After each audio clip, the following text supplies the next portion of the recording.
welcome back to my YouTube channel. I just really wanted to get right into it. There's a lot that has been going on. I don't know if you guys are watching the news or are you guys seeing things on the internet even about human trafficking and sex trafficking. I have been getting Amber Alerts like crazy. I'm pretty sure you guys have been getting it too. I would literally get it every week. And honestly, it like really sucks every time I hear like an Amber Alert or anything of that sort, or if I'm watching the news and I see things I don't want to see in the news, especially if it has something to do with kids being hurt or being endangered. Because I myself has a kid, I have a daughter, and I find it unfair. Kids are just angels and they should never be put in danger. For some of y'all that don't know what an Amber Alert is, because you don't live in the US, because I know some of you guys are from the Philippines or Vietnam. I've been getting viewers from Vietnam as well. Basically, an Amber Alert is usually alerts us on our phone when a child has been abducted or missing. It started off with this little girl named Amber. Her parents actually got this Amber Alert issue passed because their daughter went missing, and they always felt like if there was some kind of Amber Alert before they lost their daughter, they felt like it could have saved their daughter. So I am just going to be talking about some of the things that I've been seeing and reading on the news. Authorities find 123 missing children in just one day during a Michigan sex trafficking operation. U.S. Marshals rescue 39 missing children in Georgia during Operation Not Forgotten. And then recently, the SB 145 Sex Offenders Registration Bill was passed in California. Also, the Sex Offenders Child Pornography SB 145 is passed in the state of California. That literally threw me off. If you guys want to learn more about it, go ahead and read more about it. But basically, this is how I look at it, okay? I wish I would have screenshot it, but what really like caught my attention is that basically, let's just say you're 21 and you had sex with an 11-year-old, or even 25 and you had sex with a 15-year-old. You don't have to be registered as a sex offender, because basically anything 11 years and up, that's when you're technically supposed to be registered as a sex offender. So can you imagine, let's just say you're a 21-year-old and you're still in college, okay? Let's just set an example here. You're going to school to be a teacher and you had sex with an 11-year-old and you wouldn't be considered a sex offender because they're not 11 years younger than you. How is that fair? I don't even want to use my daughter as an example because this is sickening to my stomach. So you're telling me if a 15-year-old decides to have sex with a 25-year-old, it's okay? Like, that is not normal. I don't understand how you don't have to be registered as a sex offender. And that is everything that I'm saying right now, just a part of what that bill is passed. If you guys want to go ahead and read more about it, please do. But that part of the bill, that section, literally blew my fucking mind.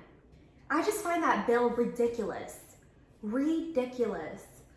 So much more that was passed in that SB 145 bill that is mind-blowing. The part when it says about child pornography, I couldn't even click it because I'm assuming everyone was trying to read it. I felt like the system crashed, or I don't know, but I was basically trying to re-click what I just read and I couldn't even get to it. That is unfair. Like, how could you even trust, your child going to school when these sex offenders don't have to be registered. I can't even imagine, like when you're 11, or if you're 15, 16 even, 17 even, like you're still, there's so much more in life that you have to experience. You're still young, you're not matured, like you're still, as much as you say that, okay, you're 18, you're technically an adult. Yeah, you're technically an adult. Yes, I completely agree, but to an extent. Everyone matures at a different time, and I just find it so unfair that you don't have to register if you had sex with someone 10 years younger than you. Like, how is that fair? How is it fair for these kids? How? I don't understand. Like, I hope I don't get blocked off of YouTube, or I don't get blocked off of anything, you know, because I'm speaking my mind. One of the main reasons why I really wanted to speak out about this is because I have a daughter. I have a daughter. That is not right. Sex trafficking, human trafficking is at its peak right about now, right as we're talking. And this is why I really legit wanted to talk about this, because I honestly felt like I was about to get abducted at some point. I was literally thinking in my head, I'm gonna die, or I'm gonna be sent somewhere, who knows where. So I really wanted to come on here and basically talk about what I went through and what I've experienced as a young teenager. I will never forget it. One of the scariest things I've ever encountered, and I hope to never encounter again, or hope that anyone I love or care about, or it doesn't even matter, not just the people I love, but anyone. Like, I just don't want to hear anyone to have to go through what I went through and how I felt, because that shit was legit fucking scary. Okay, I had to drink some water because I felt like I was running out of breath. But let's get right to it, okay? One of my best friends that used to work at the mall, she basically was out there every day. So we were basically out there every day because, you know, when you're young, you have nothing else better to do. So every time she's working, me and my other group of friends would also be there. But there was a time that we didn't come as a group. So I basically just wanted to visit her by myself. So she had gotten off from work and we hung out for a little bit, and we basically, I will never forget it, went our separate ways. The mall closes at 9 p.m. We probably didn't get out of there till about 9:30, 10 o'clock. And by 9:30 or 10 o'clock, hardly anyone is at the mall. She was parked, I guess, at the garage higher than me. I was like parked in a second level. So I got off the elevator first and she went to her car. As I was getting out of the elevator and I was walking towards my car, I felt like I was being watched. Back in the days, I used to always carry pepper spray with me. Even though I was carrying a pepper spray, the fact that I knew I had to use it, or I was about to use it, is fucking scary. As I was walking towards them, as soon as I made eye contact with both of them, they literally just like looked at each other. Like literally just looked at each other eye to eye, then looked back at me. In my gut, I'm like, I'm about to get abducted. I started grabbing my pepper spray from my bag and legit just like, you know, trying to grab it. And I started grabbing my keys as well. But get this, you guys. I was so scared because first off, I didn't know what to do. I know that if I spray them with pepper spray, there's a chance that, you know, I've heard stories that if you spray it, you could get it too. And I don't know, it's just so much going on in my head at that time. And I was also thinking, am I gonna be even fast enough to get in my car? Okay, so get this, my car's parked right here and they're literally across from my car. So it's like perfect timing. They could literally just grab me, their back van door is open, legit just grab me and throw me in the trunk. No one would ever know because everyone is gone. everyone left the damn mall because my dumbass stayed out there and waited for my friend to shut down. As I was walking towards my car, get this, I was really scared. I was terrified, and I was like thinking in my head, that's it, this is it, I'm gonna be taken. Oh my God, like I had this huge relief. I looked to my left because I was basically parked in front of the garage entrance. I saw a group of like teenagers walking out. There was at least, I would say, 8 of them. A group of guys, a group of girls, and get this, I just fucking ran towards them. I just fucking ran. I just ran for my life. And I basically asked them, my car's parked right there. Is it okay if you guys walk me to my car? And the guys and the girls were like, yeah, what the fuck? Like, what happened? And then get this, when they walked me to my car, these 2 guys are still standing there like smiling at me. Still legit looking and smiling at me like, bitch, you got lucky. And right now, up to this day, I still think about it because I'm like, what if I'm like one of those girls who just doesn't pay attention? But you know, I learned from my dad ever since we were little girls.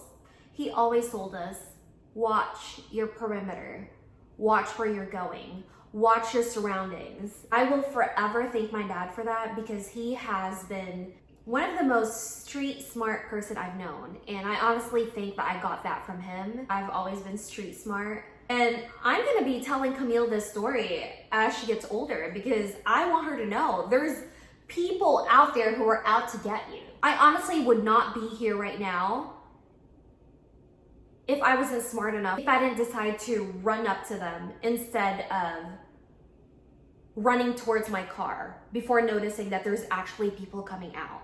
I always thought about it, just a split second. As soon as they saw me and they locked eyes, they looked at each other, then looked straight back at me, that just tells you that they were about to fucking take me. And a part of me could have easily just ran towards my car and who knows, I feel like they would have caught up to me. Like, anything could have happened. I could have done things wrong. So here are some of the things that I wanted to share with y'all that me and my friends did to keep each other safe when we're out. We basically, let's just say we're in a group and we're all like popping bottles, or there's guys who are in our group that we kind of know, acquaintance, barely know. What we do is we usually don't let any of those guys make our drinks, like ever. We make our own drinks, or we make it for each other, and we never, get this, okay? Never leave your drink unattended. I promise you.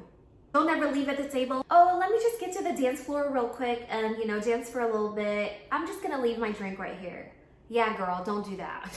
If we had to use the restroom and we still had like a whole drink, we chug that shit, or we're like, hey, here, hold on to my drink. Do not let anyone touch it. Sometimes as I'm walking to the freaking restroom, I'm literally chugging it before I walk in the restroom because, you know, I don't like bringing my drink in the restroom. I don't know who does that, but that's nasty. But anyways, yeah. And just basically, you know, when you go out, whoever you came with, make sure that y'all go home together. Not one girl went with blah, blah, blah. Oh, Brittany's gonna go with Brian. No, Brittany came with me, so she's going home with me. If you came as a group, leave as a group. Don't leave your friend, because sometimes your friend could be intoxicated and it's not really what she really wanted to do. You know, alcohol kind of changes your vibe and your thinking. It kind of fades you out. So even if your friend is like upset, oh my God, I wanted to go with Brian. Like, who gives a shit? You'll thank me later, bitch. Like, you'll thank me later that I didn't let you go home with him. You know, so yeah. Just watch out for each other, guys. That's it. Okay, I grabbed a pen because I wanted to show y'all how I held my keys. So I basically just grabbed my pepper spray, put it on my left hand, and then on my right hand, I grabbed my keys. Okay, get this. Back in the days, I used to drive a Toyota Corolla. I know nowadays everything's like a push start button, but back then, you know, you actually have to put your keys in ignition. So I was holding my keys and I basically, imagine this is a key, right? So you basically just hold it this way and, you know, like you could basically try to like poke him in the eye or stab him. You probably can't like stab him with your key, but poke him in the eye. That's all I've heard. Or like in the, how do you call this? Adam's apple. And some of the things that my dad have taught me is basically if someone's trying to take you, fight back. Fight back. Like fight for your life. Don't just let them take you. Chances are they will give up. Realize, man, this girl is tough. Like, forget this. I'm gonna go find someone else easy. Okay guys, so I know everything I've been talking about was pretty heavy, but before I end this video, I just hope that I was able to spread some awareness with everything that's going on right now. I hope that you guys learned a little something with my experience, and I'm able to open up your eyes when it comes to human trafficking, sex trafficking, and all of that. And I just also wanted to say thank you guys so much to everyone who has been following my journey. If you guys haven't subscribed to my channel, go ahead and hit that subscribe button. If you can, go ahead and hit that bell button as well. Please share, like, and subscribe.